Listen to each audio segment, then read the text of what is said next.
Meron tayong dalawang main categories ng hydroponics. Kasi sa pagkakaalam natin, yun nga, pag narinig natin yung hydroponics, tubig tsaka halaman lang, no? At meron pala siyang dalawang main na klase, no? Una is itong substrate-based. Ito, substrate-based hydroponics. Ang substrate-based, ito po yung nakikita natin sa taas. Ito, meron tayong naka-pots.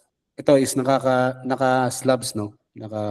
Grow bags na slabs. And meron din tayong water-based hydroponics. Ito naman yung mga kadalasan is mga leafy vegetables. Itong nasa baba. Kasali na dyan yung NFT, mga deep water culture, mga kratky. Yan po ang water-based. Para makategorize nyo po, ang substrate-based, makikita nyo, napakadami niyang substrate or growing medium. Hindi siya nakababad sa tubig, no? Madami siyang substrates.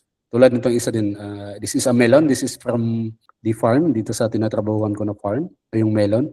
Kumbaga nakapaso po siya, madami siyang substrate. Ang gamit namin dito is coco peat. Yan. And ang water-based naman is, meron lang siyang maliit na substrate or konti. Tapos, initially doon siya tinatanim para tumubo. And then pagka lumaki na, umaasa na siya direkta doon sa tubig na may abono. Or katulad sa NFT, at saka kratky, mga deep water cultures. So yun po, eto. So yan po ang water-based at saka substrate-based. And ang kadalasan namang tinatanim sa substrate-based is yung mga plants na lumalaki like mga kamatis, mga gumagapang, mga melons, cucumber, mga pepper, ganun po. And sa water-based kadalasan is yung mga short crops lang, mga maliliit, kangkong, mga leafy like lettuce, bok choy, and mga herbs pwede din po sa water-based.